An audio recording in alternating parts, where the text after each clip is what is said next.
శ్రీగురుం దీనతారిణం పరమానందమాధవం శ్రీచైతన్య ఈశ్వరం. హరే కృష్ణ. నారాయణం నమస్కృత్య నరం చైవ నరోత్తమం దేవీం సరస్వతిం వ్యాసం తతో జయముదీరయేత్. నష్టప్రాయేషు భద్రేషు నిత్యం భాగవత సేవయా భగవతే ఉత్తమ శ్లోకే భక్తిర్భవతి నైష్టికీ. కృష్ణాయ వాసుదేవాయ దేవకీ నందనాయ చ నందగోపకుమారాయ గోవిందాయ నమో నమః. नमो महावतन्याय कृष्ण प्रेम प्रदायते कृष्णाय कृष्ण चैतन्य नामने द्वैरतिशे नमः. नमो विष्णुपादाय कृष्ण प्रेष्ठाय भूतले श्रीमते जयपताक स्वामी इति नामिने नमाचार्य पदाय निताय कृपा प्रदाय गौरकतदामदय नगर ग्राम तारिणे. नमो विष्णुपादाय कृष्ण प्रेष्ठाय भूतले श्रीमते भक्ति वेदांत स्वामी इति नामिने नमस्ते सारस्वती देवी गौरवाणी प्रचारिणे निर्विशेष. हरे कृष्ण. श्री राधे राधे. हरे कृष्ण. हरे कृष्ण माताजी. నా పిక్చర్ అండ్ వాయిస్ క్లియర్ గా ఉందా? హరే కృష్ణ మాతాజీ. అన్ని క్లియర్ గా మాతాజీ దండవత్ ప్రణామం మాతాజీ. హరే కృష్ణ మాతాజీ దండవత్ ప్రణామం. దండవత్ ప్రణామం. సో మనందరం కలిసి ఈ పాట పాడదాం. కృష్ణ మాతాజీ దండవత్ ప్రణామం. దండవత్ ప్రణామం. జయ రాధ మాధవ జయ విహారీ జయ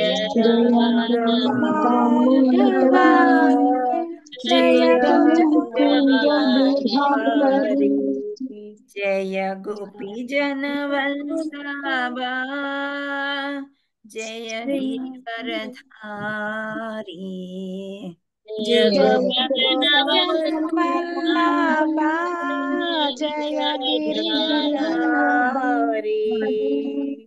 జయ జశోదనందన జయ వ్రజ జన రంజన జయ జశోదనందన జయ రంజన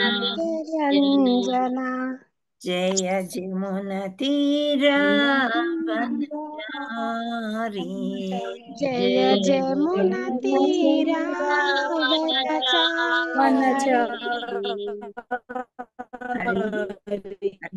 థ్యాంక్ యూ. మళ్ళీ ఒక్కసారి పాడదాం, అందరం కలిసి పాడదాం. ఓకే. జయ జయ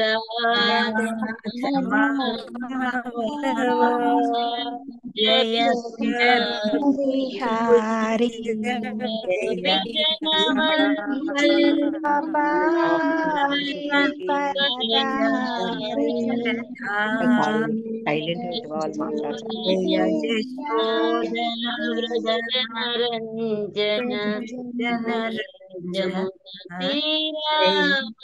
వనచారి జయ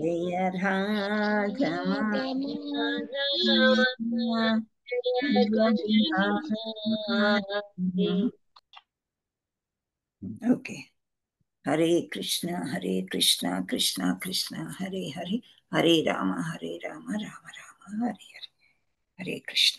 Hare Krishna Prabhuji and Matajis. Dhanavad pranam to each and everyone. My humble obeisances to my gurus and Shiksha gurus, Matajis and Prabhujis. Dhanavad pranam. So మనము కృష్ణుడి యొక్క కథలు ఏదైతే భాగవతంలో 10వ క్యాంటోలో ఉన్నాయో అవి చర్చించుకుంటున్నాము. సో మనం నిన్నటి వరకు ఐ థింక్ 24 స్టోరీస్ చెప్పుకున్నాము. ఈరోజు 25వ కథ చెప్పుకుంటున్నాము. సో నిన్నటి స్టోరీ హెడ్డింగ్ ఎవరైనా చెప్పగలుగుతారా? గోవర్ధనగిరి పూజ మాతాజీ. హరే కృష్ణ. ఎస్. సో గోవర్ధనగిరి పర్వతము పూజ అనేసరికి మనకు ఫస్ట్ ఇంద్రుడు గుర్తొస్తాడు. ఆ చిన్ని బాలకృష్ణుడు 5-6 ఏళ్ల ప్రాయంలో ఆ చిటికెన వేల్లో గోవర్ధనాన్ని ఎలా ఎత్తాడు, ఇవన్నీ కూడా మనము ఆలోచిస్తూ ఉంటాం అన్నమాట. సో నిన్నటి వరకు ఏం చేశారంటే శ్రీకృష్ణుడు ఏమన్నాడు, దేవీ దేవతలకి పూజ చేయడం కాదు, కృష్ణుడు అంటే నాకు పూజ చేస్తేనే సరిపోతుంది, దేవీ దేవతలకు నా పర్మిషన్ ఉంటేనే మీకు వరాలు ఇవ్వగలుగుతారు. సో మీరు ఇంద్రుడికి ఏం వర్షాల కోసం ఇంద్రుడిని పూజ చేయక్కర్లేదు, ఈ గోవర్ధనానికి చేస్తే సరిపోతుంది. ఎందుచేత అంటే గోవర్ధనమే మనకి పళ్ళు పూలు పొలం నుండి వచ్చే ధాన్యము అంతా కూడా ఇస్తుంది, కాబట్టి మీరు గోవర్ధనానికే పూజ చేస్తే సరిపోతుంది అని అనుకుంటాడు. సో వీళ్ళు చక్కగా అన్ని కృష్ణుడు చెప్పినట్టే పాటించి చక్కగా పూజ చేస్తారు. చాలా ఆనందంగా ఎన్నో నైవేద్యాలు చేసుకొచ్చి చక్కగా నివేదించి అందరూ ఆరగిస్తారు. ఈ లోపల ఇంద్రుడికి బాగా కోపం వచ్చేస్తా ఉందన్నమాట. వీళ్ళేంటి అసలు ఒక వనవాసులు, వాళ్ళ దగ్గర ఏముందని, ధనమా ధాన్యమా, ఏదైనా నేను వర్ష రూపంలో నేను ఇస్తేనే కదా వాళ్ళకి పంటలు పండేవి, వీళ్ళకి ఇంత అహంకారం ఎందుకు వచ్చేసిందని కోపగ్రస్తుడైపోతున్నాడు ఇంద్రుడు బాగా అన్నమాట. కోపం వచ్చేసి ఇంకా వీళ్ళని ఏ విధంగానైనా నేను కష్టపెట్టాలి, వీళ్ళ అహంకారాన్ని కిందకి దించాలి, నన్ను ఎలా మర్చిపోతారు వీళ్ళు అని చెప్పి చాలా కోపగ్రస్తుడు అయిపోతాడు. మొత్తానికి పూజ అయితే జరిగిపోయింది. పూజ అయిపోయిన తర్వాత ఇక మొత్తం అంతా భోజనం అంతా అయ్యాక కొంచెం వనం కాబట్టి కాస్త అందరూ రిలాక్స్ అవుదాము అనుకునే సమయంలో ఏమైపోయిందంటే ఇంద్రుడు కోపం వల్ల అతను ఏం చేశాడు అంటే చాలా కోపం వచ్చేసి మేఘాన్ని పిలిచాడనమాట. ఆ మేఘానికి ఒక పేరుంది, ఏంటంటే సామ్నర్తక అని, సామ్నర్తక అనే పేరు అనమాట. సో ఈ మేఘాలు ఏంటి, మేఘాలకు అధిపతి అంట. సో ఈ అధిపతిని పిలిచి, ఇప్పుడు అసలు వర్షాకాలం కాదు అయినప్పటికీ కూడా ఒక ప్రళయం సృష్టిస్తుందంట సంవర్తక అనే మేఘం అన్నమాట. మేఘాలకి రాజు ఒకరికొకరు రాసుకుని ఆ మేఘాలు భయంకరమైన శబ్దాలు చేస్తాయి. ఆ శబ్దాలను ఏమంటాం మనము, మేఘాలు చేసే శబ్దాలని ఉరుములు మెరుపులు అంటారు. బాగా మెరుపులు వచ్చేసి ఒకటికొకటి రాసుకుని ఉరుములు వచ్చి దడదడదామని వడగళ్ళు పడుతూ ఉంటాయి. వడగళ్ళు అంటే ఏంటి, మంచు ముక్కలు మాతాజీ, ఐస్ ముక్కలు కదా. సో ఇవన్నీ మనకు విచిత్రంగా ఉంటాయి కాబట్టి దెబ్బ తగులుతుందా, దాన్ని మొట్టకాయలు కొట్టినట్టు ఉంటుందా, అదంతా ఏమీ లేకుండా పోయి అవి ఏరుకోవడానికి ట్రై చేస్తూ ఉంటాం. పడ్డ వెంటనే అవి కరిగిపోతూనే ఉంటాయి. సో మంచు ముక్కలు, మంచు సన్నగా వర్షంలాగా కుర్చి కింద మంచు ముక్కలు ఏర్పడింది, అది వేరే విషయం. వేరే విదేశాలంతా కూడా అది కామన్గా జరుగుతూనే ఉంటుంది చలికాలం అన్నమాట. కానీ ఇక్కడ మన బృందావనం, ఇక్కడ మన ఇండియాలో అలా మంచు కురిసేది చాలా తక్కువ, ఎక్కడో స్విట్జర్లాండ్లో అక్కడిక్కడ కురుస్తుంది. సో ఇలా మనకి ఎప్పుడైనా వడగళ్ళు పడితే మహా సంతోషం వేస్తుంది. కానీ ఇక్కడ ఏమైపోయిందంటే ఈ మేఘాల వల్ల మేఘరాజు గర్జించాడనమాట. గర్జించి ఒక ప్రళయం కల్పించేసేయమని చెప్పారు. సో బృందావనానికి పోయి విచిత్రమైన వానలతో వరదలతో ఆ ప్రాంతం అంతని ముంచివేసేసి అని సాంవర్తక మేఘానికి ఉత్తర్వు జారీ చేశాడు. ఎవరు కోపంగా ఉన్నారు ఇప్పుడు, ఇంద్రుడు అన్నమాట. దేవాదిదేవుడు, దేవాదిదేవుడు, ఐఎమ్ సారీ, దేవతలకే దేవుడు అయినటువంటి ఇంద్రుడికి కోపం వచ్చి ఈ విధంగా ఉత్తర్వు జారీ చేశాడు. అప్పుడు ఎందుకు ఇంత కోపం వచ్చింది అని అంటే అహంకారం, ఇంకా వేరేది ఏమీ లేదన్నమాట. దేవాదిదేవుడే అందరికంటే పెద్దవాడు అని తెలుసు, ఆయన యొక్క పర్మిషన్తోనే ఈయన ఏదైనా వరాలు ఇవ్వాలి అని ఇంద్రుడికి తెలుసు. కానీ ఒక్కొక్క సమయం ఎలాంటి కోపం వస్తుందంటే మనకి భరించరానిదన్నమాట అది. ఆ సమయంలో దేవుడైనప్పటికీ కూడా అసురుడు అయిపోతాడంట. ఇంద్రుడు ఒక విధంగా దేవుడే కదా, అందరు పూజ చేస్తున్నారంటే దేవాది దేవుడు కాదు కానీ దేవుడు. సో ఇక్కడ ఈ దేవుడికి అసురుడు అయిపోయాడంట, పూర్తిగా రాక్షస ప్రవృత్తి వచ్చేసింది. అది ఏ విధంగానైనా వీళ్ళని బాధ పెట్టాలి, అది రాక్షస ప్రవృత్తి అన్నమాట. సో ఒక్కొక్కప్పుడు మనం కూడా ఎంతో మంచిగా ఉండడానికి ప్రయత్నం చేస్తూ ఉంటాం, కానీ మనకి ఎవరో ఒకరు గుచ్చుకున్నట్టు ఒక మాట అన్నారనుకోండి, అప్పుడు ఎటువంటి బాధ కలుగుతుంది కదా. సో వాళ్ళకి ఏంటి అంటే కావాలని చెయ్యరు, కోపంతోని ఆ విధంగా జరిగిపోతూ ఉంటుందన్నమాట. సో రాక్షసులు శక్తిమంతులని తలచినప్పుడు సర్వ నియమాలకి దేవాదేవుని వారిని లెక్క చేయరు. సో ఎప్పుడైతే మనకి చాలా కోపం ఆగ్రహం వచ్చేస్తుందో అప్పుడు ఎవరిని లెక్క చేయం. తల్లా తండ్రా కొడుకా కూతురా అని అస్సలు బంధుత్వం తెలియదు, ఏమీ తెలియకుండా ఒక రాక్షస ప్రవృత్తి వచ్చేసి అన్ని నియమాలకి మనము దూరం అయిపోతూ ఉంటాం. సో ఇంద్రుడు కూడా అదే రకంగా చేశాడు. రాక్షస ప్రవృత్తితో సర్వశక్తిమంతుడు అనుకుని దేవాదిదేవుడు ఏమి అవడు, చిన్న బాలకుడు. ఆ బాలకుడు చెప్పిన విషయాల్ని నమ్మి వీళ్ళు నన్నే ఇలా త్యజిస్తారా, నాకు పూజ చేయకుండా అలా చేస్తారా అని చాలా ఆయనకి నియమాల్ని కూడా లెక్క చేయకుండా ఈ మేఘాన్ని పిలిచి చాలా అల్లకల్లోలం సృష్టించేసేయండి, వాళ్ళకి చాలా కష్టాలు రావాలి అని చెప్పేసి చెప్తాడనమాట. సో ఇందుకు ఇంద్రుడు రాక్షసుడు కాకపోయినా భౌతికమగు పదవితో విర్రవీగి దేవాది దేవుణ్ణే ప్రతిఘటించాడు. అప్పుడు కనీసం ఆ సమయం తాను కృష్ణుడంతటి శక్తిమంతుడని ఇంద్రుడు భావించాడు. మరియు అతడు ఇట్లు పలికెను, బృందావన వాసులు అహంకారం చూడుడు, వారు కేవలం అరణ్యవాసులు, సామాన్య మానవుడు వారితో ఒకడు అయిన కృష్ణుని బోధనలతో పెడదారి పట్టి దేవతలనే ధిక్కరిస్తారా అని వారు దేవతలను ధిక్కరించటానికి ఎలా సాహసిస్తారు అని ఆయన అంటున్నాడు అనమాట. అని ఇంకా దేవతల్ని పూజించు వారు అధిక వివేకవంతులు కారని భగవద్గీతలో కృష్ణుడు ప్రకటించారు. దేవతల్ని మనము పూజిస్తే ఇదంతా కూడా పూర్తిగా అంటే దాన్ని టెంపరీ అని అంటాం కదా, అంటే అశాశ్వతం, శాశ్వతమైన పూజలు కాదు, అశాశ్వతమైన కోరికలు మాత్రమే తీరుతూ ఉంటాయి, కృష్ణుడి దగ్గరికి చేరే మార్గం అది కాదు అని భగవద్గీతలో శ్రీకృష్ణుడు చెప్పారు. చెప్పినప్పటికీ అన్నీ తెలుసు ఇంద్రుడికి, కానీ ఆ సమయం అలా కోపం వచ్చేసింది ఆయనకి. సో సకల విధములైన పూజలు మాని కృష్ణ చైతన్యందే మనస్సును కేంద్రీకరింపవలెనని ఆయన ప్రకటించాడు. కృష్ణుడు ఇంద్రుని కోపం రెచ్చగొట్టి తర్వాత అతన్ని దండించుటయు భక్తులకు ఒక విషయం స్పష్టము చేయును. ఇప్పుడు మనం కృష్ణ చైతన్యంలోకి వచ్చిన తర్వాత ఆ దేవాది దేవుడు భగవానుడు శ్రీకృష్ణుడు, ఆయనకు ఒక్కరికి పూజ చేస్తే సరిపోతుంది అని మామూలుగా చెప్తే చాలా వరకు మనమైనా నమ్మం. కాబట్టి భగవంతుడు ఏం చేశాడు, ఇంద్రుడిని రెచ్చగొట్టి, ఇంద్రుడు ఎవరు అంటే దేవత, ఒక దేవత అన్నమాట. సో అతన్ని రెచ్చగొట్టి తర్వాత దండించి భక్తులకి విషయము స్పష్టం చేయదలిచాడనమాట. సో కృష్ణ చైతన్యం నిమగ్నమైన వారు దేవతలకు ఉపయోగించినను భక్తులు వారిని పూజించిన అవసరం లేదు. తన భక్తులకు కృష్ణుడు సర్వరక్షణ కలిగించును, వారు అతని అనుగ్రహంపై పూర్తిగా ఆధారపడి ఉండవచ్చు. సో ఇక్కడ మనము దేవాది దేవుడైన కృష్ణుని పైన ఆధారపడి ఉండవచ్చు, కానీ ఈ వర్షం పడుతుంది ఈ వరుణ దేవుడికి, ఇంద్రుడికి, వాళ్ళకి వీళ్ళకి పూజలు చేసే అవసరం లేదు, మనం ఇంకా బాధపడవలసిన అవసరం కూడా లేదు అని కృష్ణ భగవానుడు చెప్తున్నాడు. వాళ్ళకి పూజ చేయలేదు కాబట్టి ఎందుకే ఇట్లాంటి వర్షం వచ్చింది, వడగళ్ళు పడ్డాయి అని బాధపడకుండా కృష్ణ నీవే దిక్కు, మమ్మల్ని రక్షించు అని చెప్పినప్పుడు కృష్ణుడు వచ్చి రక్షిస్తాడు అని భగవద్గీతలో చెప్పి ఉన్నారు.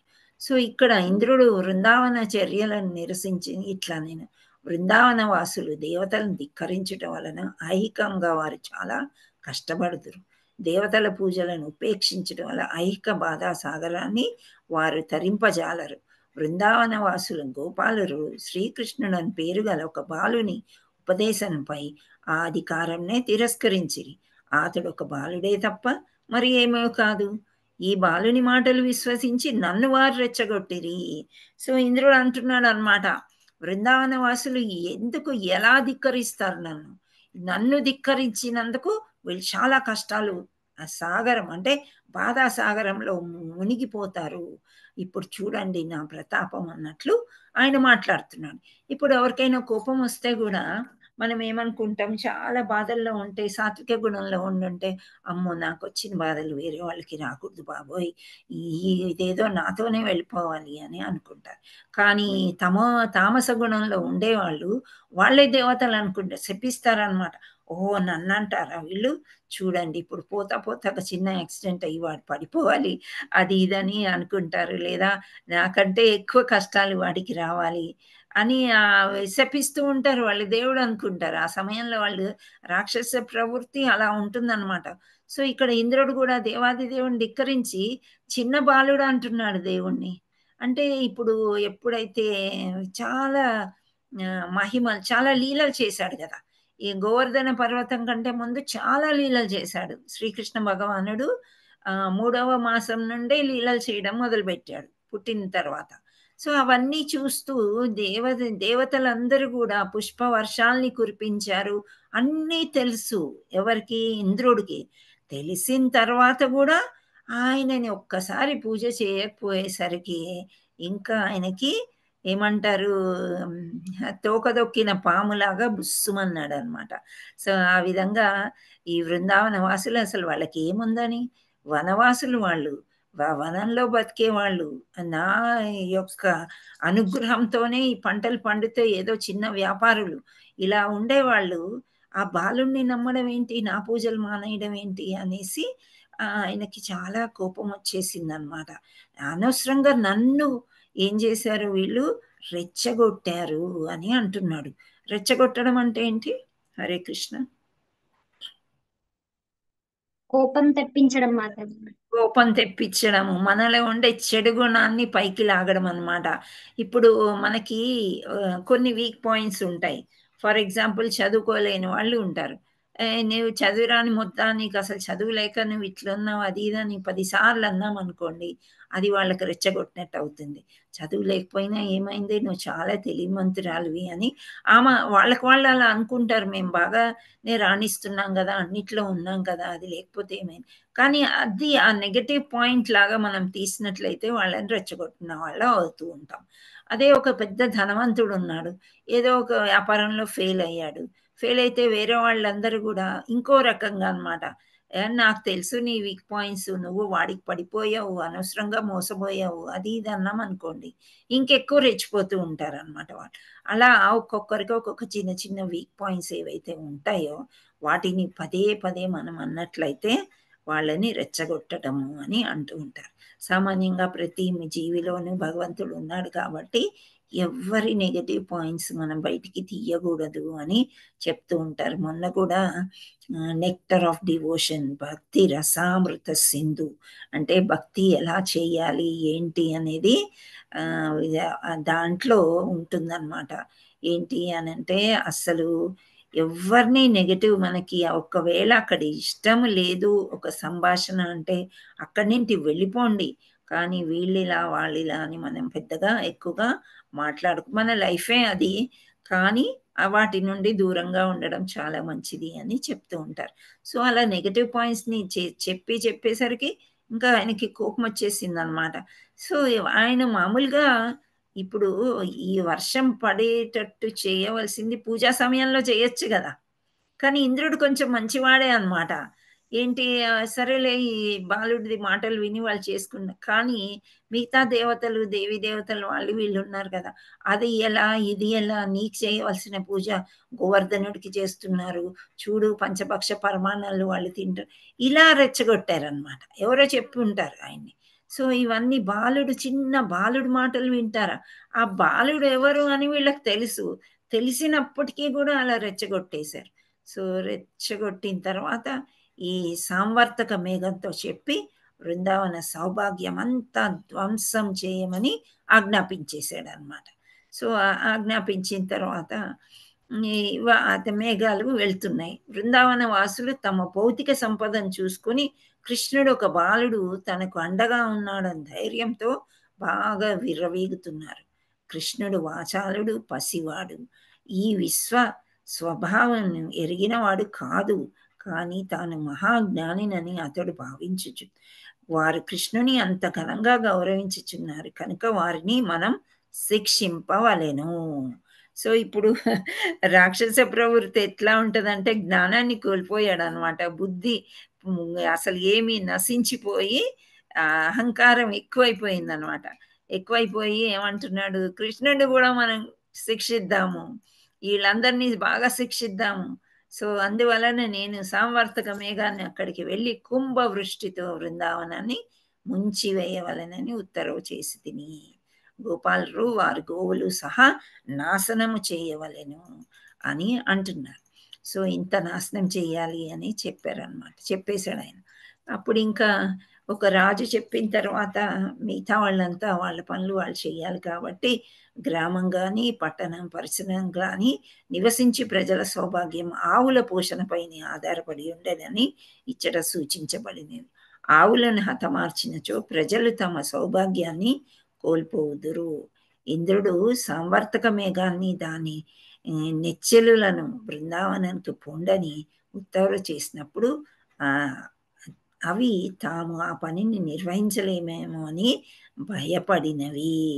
చూసారా, ఇక్కడ మేఘాలు కూడా ఒక సమయంలో చాలా ఎండ కాస్తున్నప్పుడు మేఘాలు ఏం చేశాయి, కృష్ణ బలరాముడి పైన వచ్చి గొడుగులాగా చక్కలని నీడనిచ్చాయి అన్నమాట. అంటే మేఘాలన్నిటికీ కూడా కృష్ణ అంటే అసలైతే నీలి మేఘ శ్యాముడు అని అంటారు కదా. మేఘంలో ఉండే నీలపు వర్ణంలో ఉండే గోపాలుడు అంటే ఎవరికి ఇష్టం లేదు అని కాదు, ప్రతి కొండకి కోనకి చెరువుకి అందరికీ కృష్ణుడు అంటే చాలా ఇష్టం.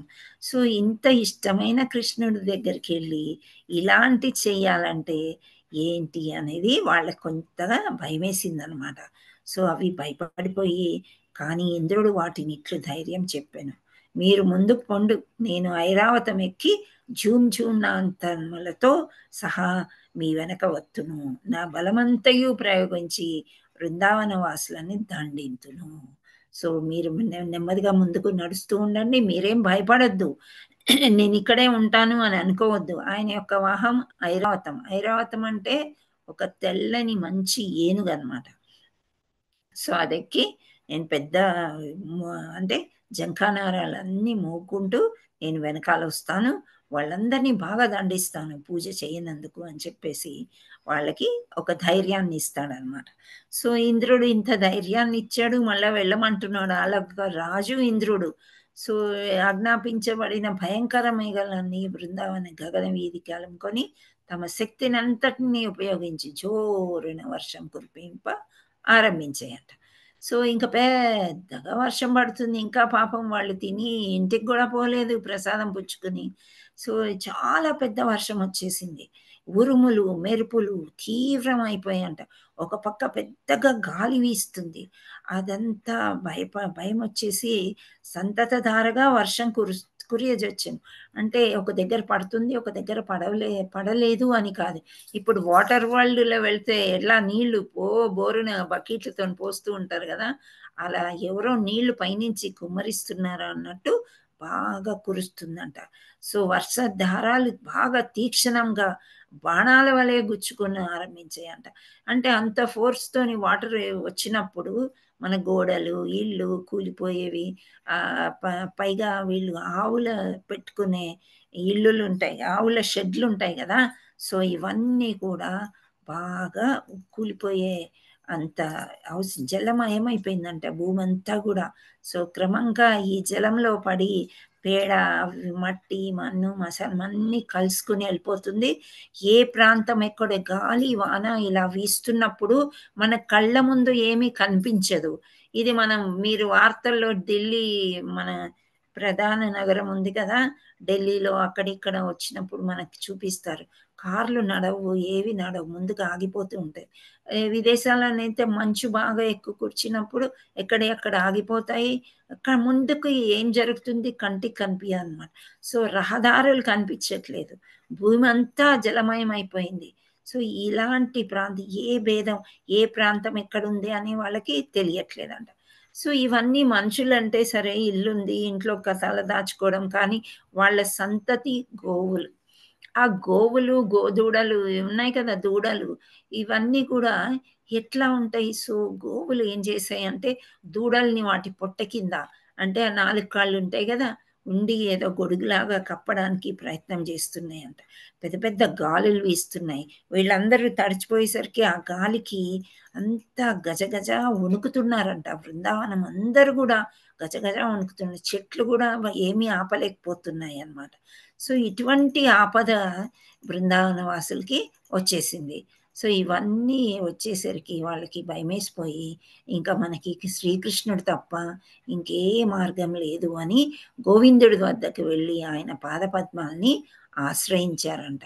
భయంకరమైన ఈ వర్షాన్ని తట్టుకోలేక ఆవులు తలలు కిందకు వంచి తమ దూడలను తమ శరీరం కింద నడిపించుకొని దేవాదిదేవుల పాదపద్మాల్ని చేరినవి. ఆ సమయమున బృందావన వాసులందరూ కృష్ణ భగవానుని ఇట్లు ప్రార్థించసాగిరి. ప్రియమైన కృష్ణ, నీవు సర్వసమర్థుడవు, నీ భక్తుల ఎడల అత్యంత ప్రేమ గలవాడు. ఇప్పుడు ఇంద్రుని కోపం వల్ల ముప్పునకు గురి అయిన మమ్ములను రక్షింపుము. సో వాళ్ళకి తెలిసిపోయిందనమాట, మామూలుగా చిన్న వర్షం పడాలి, మా పంటలు పండాలి, అంతా అందరూ కూడా చక్కగా సౌభాగ్యంగా ఉండాలి అనుకుని వాళ్ళు పూజ చేద్దామంటే కృష్ణుడేమో వద్దు, గోవర్ధనానికి చెయ్యి అన్నారు. సో గోవర్ధనం పూజ చేసేసరికి ఇలా జరిగింది. అంటే ఇంద్రుడికి తప్పకుండా కోపం వచ్చింది అనేది వాళ్ళకి అర్థమయ్యి, కృష్ణ నువ్వు చేయమన్న పూజ చేశాం కదా అని చెప్పి అతన్ని శరణు వేయడానికి గోవులు, దూడలు, గోపబాలు అందరూ బృందావనం అంతా కూడా కృష్ణుని ఆ వరదలో వెతుక్కుంటూ వచ్చారంట. సో వచ్చి ప్రార్థనలు చేసుకున్నారు. సో ఈ కృష్ణుడు వాళ్ళ ప్రార్థనలు విని తనకు పూజా గౌరవం దక్కలేదని కోపంతో ఇంద్రుడు అకాల వడగళ్లతో తీవ్రమైన జుంజుమారాలతో అట్లు వర్షం కురిపించుచున్నాడని గ్రహించాడు. ఇది ఇంద్రుడు బుద్ధిపూర్వకంగా చేయించున్న కోప ప్రదర్శనం అని కృష్ణుడు అర్థం చేసుకున్నాడు. అంటే ఇది మామూలుగా రాలేదు, ఇంద్రుడే కావాలని సృష్టించాడు అని అనుకుని తానే సర్వశక్తిమంతుడని భావించిన ఇంద్రుడు తన మహాశక్తిని ప్రదర్శించను. నా స్థాయికి తగ్గట్లుగా నేను అతనికి తగు సమాధానం చెప్పి విశ్వ నిర్వహణంలో అతడు సర్వ స్వతంత్రుడు కాడని అతనికి గుణపాఠము నేర్పెదను. నేను సర్వాకారిని కాదని తన స్వల్ప అధికారం వలన అతనికి కలిగిన దురహంకారాన్ని తొలగింపవలెను. దేవతలు నా భక్తులు కనుక నా సర్వ నియామకత్వమును వారు విస్మరింపరాదు. ఇంద్రుడు తన భౌతిక శక్తికి ఉబ్బిపోయి ఇప్పుడిట్లు ఉన్మత్తుడు అంటే రాక్షసు వలె ప్రవర్తించుచున్నాడు. కనుక ఇంద్రుడు తన దురహంకారాన్ని విడనాడు విధము ఇప్పుడు నేను ప్రవర్తించవలెను. ఇట్టి పరిస్థితుల్లో ప్రస్తుతం పూర్తిగా నా అనుగ్రహం మీదనే ఆధారపడి ఉన్న బృందావనంలోని నా పరిశుద్ధ భక్తులనందరినీ నేను రక్షణ కల్పింపవలయను. నా యోగాశక్తితో వారిని రక్షించవలెను. సో కృష్ణుడు ఈ విధంగా తలుస్తున్నాడు అనమాట. వీళ్ళంతా నా భక్తులు, నాకు ఆహారం పెట్టందే వాళ్ళు తినరు, ప్రతిరోజు నాకు పూజ చేస్తారు. ఇంద్రుడికి ఇంత కోపం వచ్చి వీళ్ళకి ఇంత బాధలు వచ్చాయి కాబట్టి వీళ్ళని నా యోగాశక్తి చేత నేను వీళ్ళని రక్షిస్తాను అని అనుకున్నాడు. అలా ఆలోచించి ఏం చేశాడు, ఆ గోవర్ధన పర్వతానికి వాళ్ళు పూజ చేసిన పర్వతాన్ని ఒక్క చేత్తో తీసేశాడు, పైకెత్తాడంట. బాలుడు నేల మీద పుట్టగొడుగును లేవనెత్తినట్లు. పుట్టగొడుగులు ఎప్పుడైనా చూసారా మీరు? చూసాం మాతాజీ. చూస్తున్నాం మాతాజీ. వర్షాలు పడ్డప్పుడు బాగా వస్తాయి. మనం గోరుతో ఇలాంటి కూడా పడిపోతాయి, గమనించారా? అవును మాతాజీ. వెయిట్ చూడడానికి గొడుగులాగా చాలా బాగున్నాయి అనుకుంటాము, కానీ అది పట్టుకోగానే విరిగిపోతుంది అనమాట, ముక్కలైపోతుంది. అంటే అంత లైట్ గా ఉంటది. సో ఈ చిన్ని కృష్ణుడు ఏం చేశాడంటే ఉన్నాడు, ఈ పర్వతాన్ని గొడుగులాగా ఎత్తేసాడంట. అది కూడా ఎటువంటి గొడుగు? పుట్టగొడుగులా లేవనెత్తినట్లు పైకి లేవనెత్తి గొడుగు అలా నిలిపాడు. చిటికని వెళ్ళం ఇలా నిలిపాడు. నిలిపి వీళ్ళందరికీ చెప్పాడు, ప్రియ సోదరులారా, ప్రియమైన తండ్రి, ప్రియ బృందావన వ్యాప్తులారా, నేను ఇప్పుడు లేవనెత్తిని గోవర్ధన పర్వతము అను ఛత్రము కింద చేరి మీరందరూ భద్రంగా నిలవచ్చును. మీరు ఈ పర్వతంనకు భయపడకుడు, అది నా చేతి నుండి జారి కింద పడిపోనని భావింపకు. ఘోరమగు వర్షం వలన పెనుగాలి వలన మీరు చాలా అలసిపోయి ఉన్నారు. అందువలన నేను ఈ పర్వతం ఎత్తినాను. ఇది మిమ్మల్ని గొడుగు వలె కాపాడును. ఈ వర్షబాధ నుండి మేము విముక్తులను చేయుటకు ఇదియే సముచితము ఏర్పాటని నేను భావించి తిని ఈ మహాఛాత్రం కింద నీ పశువులతో సహా మీరు సుఖంగా ఉండు. సో ఈ గోవర్ధనగిరి పర్వతాన్ని ఎత్తాడనమాట. చక్కగా చిటికెన వెళ్తాను పట్టుకున్నాడు చిన్ని కృష్ణుడు. అది ఇమాజిన్ చేసుకోండి ఎంత ముద్దుగా ఉన్నాడు. అసలు ఎంత పెద్ద పర్వతం అంటే వ్రజవాసీస్ అందరూ కూడా వాళ్ళ ఏవైనా ఆస్తులు లాంటివి అంటే ఏవైనా ఇంపార్టెంట్ ఉంటే మూటలు కట్టేసుకున్నారంట. కృష్ణుడి దగ్గరికి వెళ్ళిపోదామని అవన్నీ వాళ్ళకి కావాల్సిన వస్తువులతో సహా లేగలు, దూడలు వీళ్ళందరినీ పట్టుకొచ్చుకొని చక్కగా దాని కింద ఉన్నారు. సో ఉన్నా కానీ ఈ ఇంద్రుడికి కొంచెం కూడా గర్వం అనగలేదనమాట. వీళ్ళందరూ నీడకి చేరిపోతున్నారు, అలసిపోయి ఉన్నారు బాగా అని వారం రోజులు 7 రోజులు 7 రాత్రులు ఘోరంగా కురిపిస్తాడనమాట. సో అందువలన నేను ఈ పర్వతం ఎత్తాను, ఇది మిమ్మల్ని గొడుగు వలె కాపాడు, ఈ వర్షబాధ నుండి మేము విముక్తులను చేయుటకు ఇది ఏ సముచిత ఏర్పాటని నేను భావించాను. ఈ మహాఛత్రం కింద మీ పశువులతో మీరు సుఖంగా ఉండు.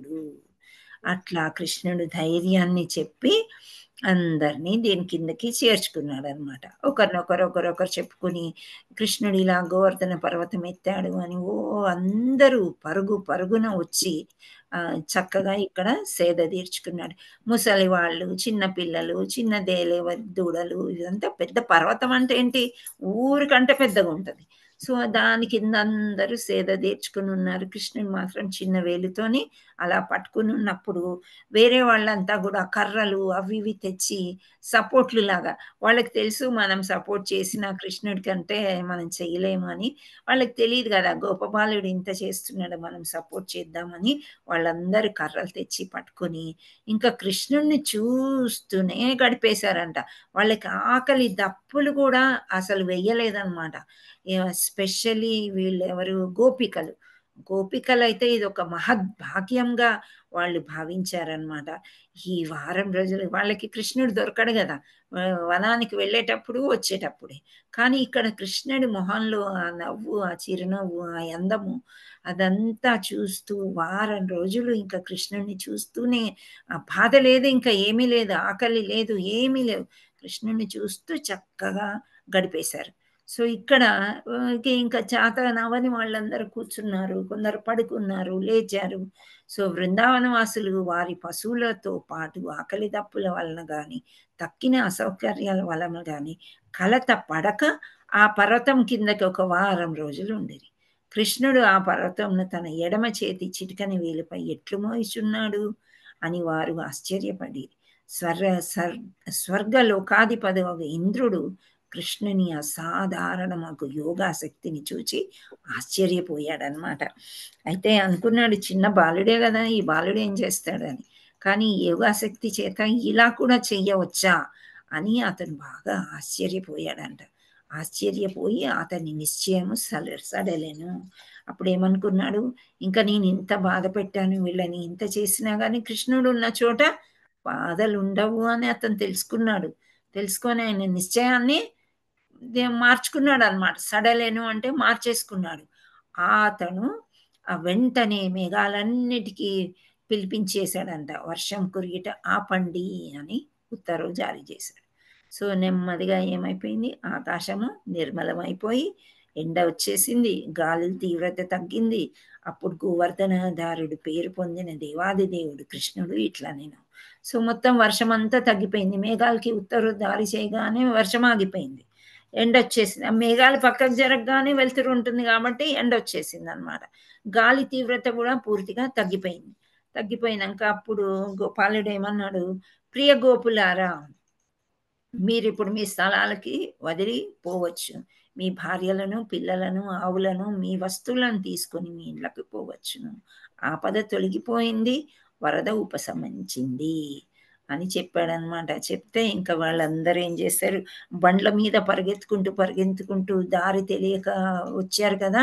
సో ఆ బండ్ల మీద ఆవుల్ని, చిన్నపిల్లల్ని అందరినీ వేసుకొని, ఆడవాళ్ళని కూర్చోబెట్టుకొని, ఇతర సామాగ్రి అంతా పెట్టుకొని నెమ్మదిగా వాళ్ళు ఇళ్ళకి వెళ్ళిపోయారనమాట. ఇప్పుడు ఏదైనా విపత్తు వచ్చింది, మనం అందరం పరిగెత్తుతాము, అది సడలిన తర్వాత వెళ్ళిపోతాం. ఆ తర్వాతే మన మైండ్ పనిచేస్తుంది, ఎవరు చేశారు ఈ లీల, ఇంత అద్భుతంగా ఎవరు రక్షించారు అనేది అప్పుడు ఆలోచన వస్తుంది. సో అందరూ వెళ్ళిపోయిన తర్వాత ఏమైపోయింది, ఇక్కడ తరలించిన పిదప కృష్ణుడు చాలా నెమ్మదిగా గోవర్ధన పర్వతం సరిగ్గా పూర్వం ఉన్న స్థానమున క్రిందికి దింపాను. సో అది అన్నమాట. ఇప్పుడు గోవర్ధన పర్వతం ఎక్కడైతే ఉందో అక్కడి నుంచి తీశారు, మళ్ళీ అక్కడే దింపేశాడు కృష్ణుడు.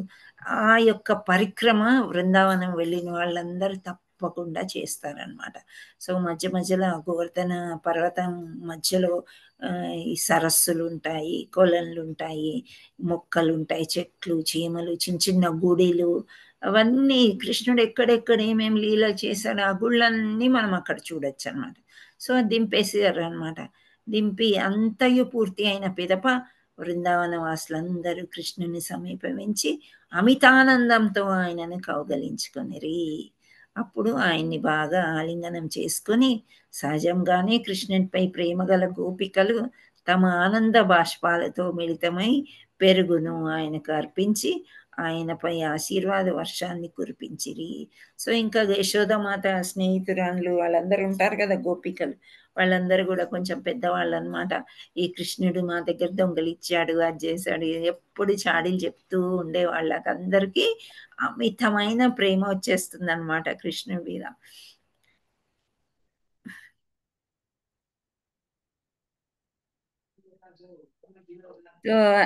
అలా చాలా ఆనందభరితం అయిపోయి ఏం చేస్తారంటే వీళ్ళు పెరుగు, వాళ్ళ దగ్గర ఉండేది ఏదో కొంత మిగిలింది కదా, అవన్నీ పట్టుకొచ్చి తినిపించి, మా నాయనే ఇంత చిన్నవాడివైనా మమ్మల్ని ఇలా రక్షించావు అని చెప్పి ఆశీర్వాదం బాగా వర్షం కురిపించేసి యశోదామాత, రోహిణి మాత, నందుడు, బలవంతులలో బలవంతుడు బలరాముడు ఒకరి తర్వాత ఒకరు వచ్చి కృష్ణుడిని కౌగలించుకొని మరలా మరలా ఆశీస్సులు అర్పించారు.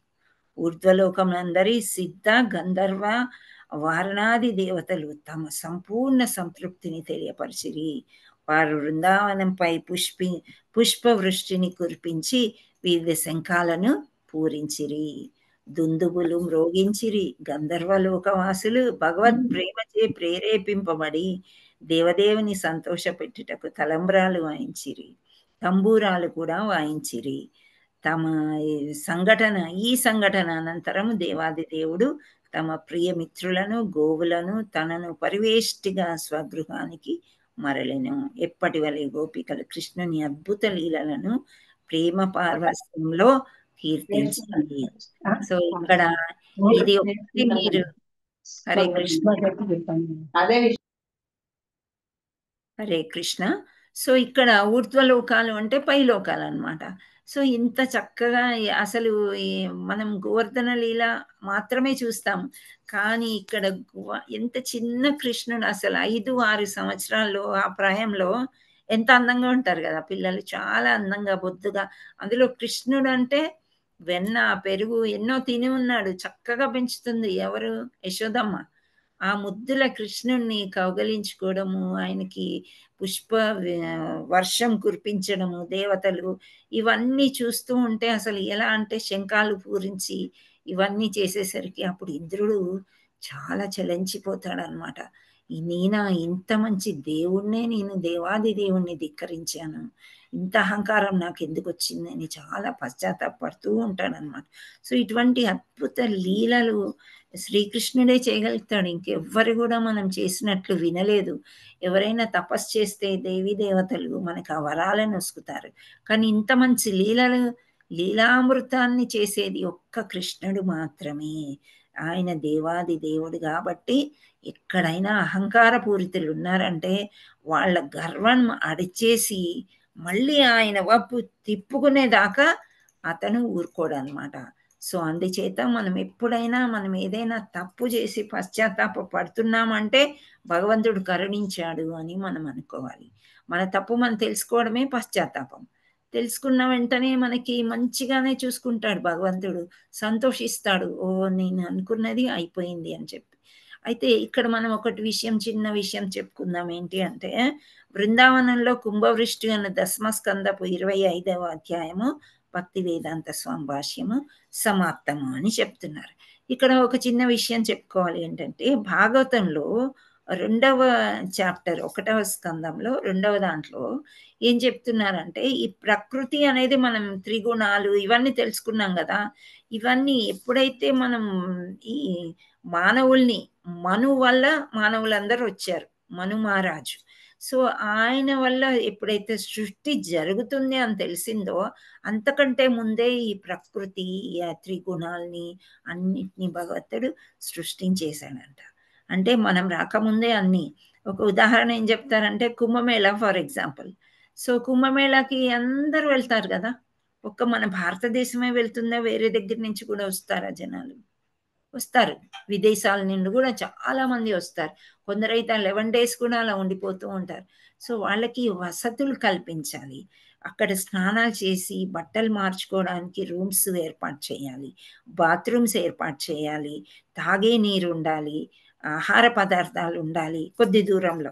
సో ఈ వసతులన్నీ గవర్నమెంట్ ముందే చేస్తుందన్నమాట. చేసిన తర్వాత అప్పుడు కుంభమేళా స్టార్ట్ అవుతుంది. ఇక్కడ మనకి దేవాలయాల్లో కూడా ఆదివారాలు మనకి భోజనాలు అన్నీ కూడా రెడీ చేస్తారు కదా. సో ఇవన్నీ చేయాలంటే అందరూ ముందే వెళ్తారు, ముందు రోజు నుండే అన్ని తయారీలు చేస్తారు, ఆ తర్వాత మనం వెళ్తాం. అదే విధంగా భగవంతుడు మనని పంపించే ముందే మనకు అన్ని ఏర్పాట్లు చేసేస్తాడంట. ఈ ఇంట్లో ఈ అమ్మాయి పుడుతుంది, ఈమె తల్లిదండ్రులు వీళ్ళిద్దరు, ఈమె పెద్ద అయితే ఇలా అవుతుంది, ఈమెకి వీరితో వివాహం జరుగుతుంది, ఈమెకి 2 పిల్లలు ఉంటారు, వాళ్ళు ఇలా ఇదంతా కూడా భగవంతుడు ముందే డిసైడెడ్ అనమాట. His time table is very perfect. అది మనం ఎప్పుడు గుర్తుపెట్టుకోవాలి. సో మనకి చిన్న చిన్న కష్టాలు వస్తుంటాయి, అది మన కర్మఫలం అనమాట. దానివల్లే మనం ఈ కుటుంబంలో పుట్టాం, ఇలా పెరుగుతున్నాం, ఇలా చేస్తున్నాం. సో భగవంతుడు మనం సృష్టించక ముందే మన పరిసరాలని చేశాడు ఒకటి. రెండవది మనం సృష్టించాడు. సృష్టించిన తర్వాత వదిలేసాడు అలాగంటే ఇంకా మనమన్నా మన పిల్లల్ని వదిలేసాం, సరేనా నీ ఇష్ట ప్రకారం ఎటన్నా వెళ్ళు, ఏమన్నా చేసుకో, ఉద్యోగం చేసుకో, నీ భార్యతో మంచిగుండు అని. కానీ కృష్ణుడు అలా కాదు, మన వెంట వచ్చాడా రాలేదా? మనలో ఉన్నాడు అనమాట. ప్రతి జీవిలోని కూడా ఉన్నాడు, ప్రతి జీవిలో కూడా. అంటే జీవితం ఉన్న ప్రతి ఒక్క జీవిలో 84 లక్షల జీవరాశులు అని అన్నారు. అంటే అందరూ మనుషులే అని కాదు, మైక్రోబ్స్ కూడా ఉంటాయి. ఇప్పుడు మలంలో ఉండే నులి పురుగుల్లో కూడా జీవం ఉంది. జీవం ఉందంటే అందులో కృష్ణుడు ఉన్నాడు. సో ఇక్కడ ఇంకొక ఉదాహరణ కూడా ఇచ్చారనమాట. మీ పుస్తకాలు రాసేవాళ్ళు ఎలా రాస్తారు అనేది మనకి అర్థం చేయించడానికి అనమాట. సో మన అహంకారం ఏదైనా ఉంటే అది నశించిపోవడానికి. సో అలా కృష్ణుడు ఈ నులిపురుగు చాలా ఇందులో మలంలో ఉంది కదా, నేను అక్కడికి వెళ్ళను అని అనుకోడు. ఎక్కడికైనా వస్తాడు, ఎక్కడైనా ఉంటాడు, ప్రతి ఒక్కరికి స్నేహితులే సహాయం చేస్తూ ఉంటాడు అనమాట. కృష్ణుడు మనం ఏది కోరుకుంటే అది ఇస్తాడు. కొత్తలో ఇక్కడ చైతన్యంలోకి, కృష్ణ చైతన్యంలోకి వచ్చినప్పుడు అరే నేను అనుకున్నవన్నీ అయిపోతున్నాయి, ఇట్లా పటాపట్ అన్ని కోరికలు తీరిపోతున్నాయి అని అనుకుంటామంట. సో ఎందుకు అవుతున్నాయి అని అంటే కృష్ణుడు సరే నీకు ఈ కోరిక వచ్చిందా తీరుస్తాను, ఈ కోరిక వచ్చిందా సరే, అన్నిట్లో ఫ్రెండ్ లాగా సహాయం చేస్తాడంట. అంటే మరి ఇప్పుడు చెడు కోరికలు కోరుకుంటే కూడా ఎందుకు సహాయం చేస్తున్నాడు అంటే ఒక సమయం వస్తుంది, వీడు మన మాట వింటాడు, అప్పుడు నేను వీడిని మళ్ళిస్తాను అటువైపు అని ఆలోచిస్తాడంట కృష్ణుడు. అప్పుడు నెమ్మదిగా అతని వైపు మళ్ళించుకుంటాడు. అది 1 జన్మ కావచ్చు, 2 జన్మలు కావచ్చు, 3 జన్మలు కావచ్చు. మనకి పూర్వజన్మ గుర్తులేదు, ఈ జన్మే మనకు తెలుసు, ముందుకు ఏమవుతుందో కూడా మనకు తెలియదు, కానీ కృష్ణుడికి తెలుసు అనమాట. సో మనం ముందు జన్మలో ఒక 50% భక్తి చేస్తుంటే ఈ జన్మలోకి వచ్చి గుర్తు చేస్తాడనమాట. గుర్తు చేసి 51% నుంచి మళ్ళీ కంటిన్యూ అవుతుంది. ఒకవేళ 100% శుద్ధ సత్వం ఇక్కడ వచ్చింది అనుకోండి, దేవాదేవ దేవుణ్ణి రీచ్ అవ్వడమే, అంతకంటే ఇంకా వేరేదేమీ ఉండదు. సో అలా భగవంతుడు మనని ఆయన దగ్గరికి తీసుకోవడానికి పలు విధాల ప్రయత్నం చేస్తూనే ఉంటాడంట. సో ఈ కుంభమేళా ఉదాహరణ చెప్తూ ఇంకా ఈ మలంలో పురుగులాగా ఉండడం అంటే ఒక చిన్న ఉదాహరణ ఏం చెప్పారంటే, మనకి ఎంతో మంది సహాయకులు మన చుట్టూ ఉంటారు, పని వాళ్ళు ఉంటారు కదా, వాళ్ళు మనకి సహాయం చేస్తూ ఉంటారు. సో కృష్ణ చైతన్యంలో రాకముందు వీడు వాడు అది అలా మాట్లాడడం, కానీ ఇక్కడికి వచ్చిన తర్వాత వాళ్ళు మనతో సమానమే, మనకి సహాయం చేయడం కోసమే వచ్చారు, లేకపోతే మనం ఈ పని చేసుకోలేము అని మన ఆలోచన విధానాన్ని కొంచెం మార్చుకోవాలి. సో అక్కడ మన ఆచార్యులు ఉదాహరణ ఏమి ఇచ్చారు అంటే, ఫర్ ఎగ్జాంపుల్ కృష్ణుడు ఇలా ఇటువంటి పురుగులో కూడా వచ్చి ప్రవేశించి నేను ఇక్కడ ఉండను అనకుండా వచ్చాడు కదా, మనకంతా స్నేహితుల్లాగా సహాయం చేస్తున్నాడు. మరి మనకి ఒక డ్రైవర్ కానీ ఒక పని వాళ్ళు కానీ అమ్మ మా ఇంట్లో ఇవాళ పూజ ఉంది రండి అంటే మనం చాలా మనస్ఫూర్తిగా వెళ్తామా? వాళ్ళు మాతాజీ ఆలోచిస్తాం కొంచెం కదా, సరే మా ఆశీర్వాదాలు నీకుంటాయి, నేను రాలేమనో ఏదో చెప్తాం, ఏదో చేస్తాం, వాళ్ళు కూడా కొంచెం జంకుతారు పెద్దవాళ్ళని పిలవాలంటే. కానీ కృష్ణుడి యొక్క మహత్వం చూడండి, ఆయనకి అలా ఉండదు. ప్రతి జీవి కూడా సమానమే. పురుగులు, దోమలు, ఇవన్నిటిని కూడా మనం ఎంత చంపాలని చూస్తూ ఉంటాం, కానీ ఆ భగవంతుడు ఇవి కూడా నేను సృష్టించినవే, వీళ్ళు కూడా నా పిల్లలే అని ఆలోచిస్తూ ఉంటారంట. సో ఈ ఉపమానము మన ఆచార్యులు శ్రీమద్ భాగవతం ఎక్స్ప్లెయిన్ చేసేటప్పుడు చెప్పారనమాట. సో చిన్న జీవి పెద్ద జీవి అని సరి సమానంగా మనం చూసినట్లయితే అప్పుడు మనకి కొంతవరకు ఉపశాంతి మన మనసులో కలుగుతుంది, ఈ ఆందోళన అనేది పోతుందన్నమాట. ఈ చిన్న చిన్న కష్టాలు ఒక్కోసారి చాలా పెద్ద కష్టం కూడా వస్తుంది, అటువంటి దాన్ని అప్పుడు వీళ్ళకి ఎంత పెద్ద కష్టం వచ్చింది కదా, వరదల్లో మనం మామూలుగా ఇప్పుడు చూస్తూ ఉంటాం, గోవులని దూడలని చనిపోతూ ఉంటాయి, అవునా కదా, ఆస్తి నష్టం ఎంతో జరుగుతుంది. సో ఇలా జరిగినప్పటికీ కూడా వాళ్ళు భగవంతుడిని మర్చిపోలే, ఏమైనా సరే కృష్ణుడు మనం రక్షిస్తాను అని చక్కగా వచ్చి కాళ్ళ మీద పడ్డారన్నమాట. అంటే ఆ శరణాగతి అనేది చాలా చాలా ముఖ్యం అన్నమాట. మనం ఎన్ని కష్టాలన్నా రాని ఏమన్నా ఉండదు, భగవంతుడి యొక్క నామము రుచి మనము ఎప్పటికీ మర్చిపోకూడదు. ప్రొద్దున లేవగానే భగవంతుడా నీ భక్తి నుండి నన్ను దూరం చేయకు, ఇది మనకు ఉండాలి మెయిన్ అన్నమాట. మనం పుట్టిందే టు అటైన్ లిబరేషన్, మనం పుట్టింది ఎందుకు? లిబరేట్ అయిపోవడానికే. మళ్ళీ మనకి జన్మ మృత్యు వ్యాధి వద్దే వద్దు. సో వ్రజవాసులకి ఎంతైతే భక్తి ఉందో దాంట్లో మనకి 1000 ఉన్నా కానీ మనము కొంచెంలో కొంచెం సంతోషంగా ఉండగలుగుతాం. హరే కృష్ణ కృష్ణ కృష్ణ హరే హరే, హరే రామ రామ రామ హరే హరే, హరే కృష్ణ. సో మనకి ఇక్కడ ఏంటి అంటే ఎలా అల్లకల్లోలం సృష్టించి కుంభవృష్టి ఎలా కురిసింది అనేది ఈ యొక్క లెసన్. ఆ తర్వాత ఇప్పుడు కృష్ణుడు ఇంత గొప్ప పని చేశాడు కాబట్టి అద్భుతమైన కృష్ణుడు అని కృష్ణుడిని బాగా పొగుడుతూ ఉంటారనమాట. పొగడ్డం అంటే మామూలు పొగడ్డం కాదు, 3 నెలల వయసు నుంచి ఆయన లీలలు చేశాడు. పూతన వచ్చింది కదా విషపాలు ఇవ్వడానికి, అక్కడి నుండి వరుసగా మీరు కూడా గుర్తు చేసుకోండి, 25 అయిపోయినాయి, 25 అధ్యాయాల్లో ఎటువంటి విచిత్రాలు ఎటువంటి లీలలు చేశాడు అనేది మీరు గుర్తు చేసుకొని ఒక పేపర్ మీద రాసుకోండి.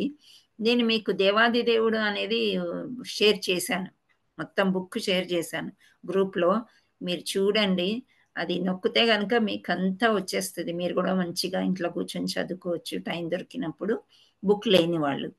సో దాంట్లో 25 స్టోరీస్లో ఏ విధంగా ఎటువంటి లీలలు చేశారో అవన్నీ మళ్ళా వ్రజవాసీలంతా బాగా తలుచుకొని ఇంకా కృష్ణుని పొగుడుతూ ఉండే అధ్యాయమే 26వది. రేపు సెలవు మనకి, సోమవారం నాడు మళ్ళీ మనము కలుసుకుందాం. హరే కృష్ణ. ఎప్పుడు చేశారు మాతాజీ? షేర్ చేశారు.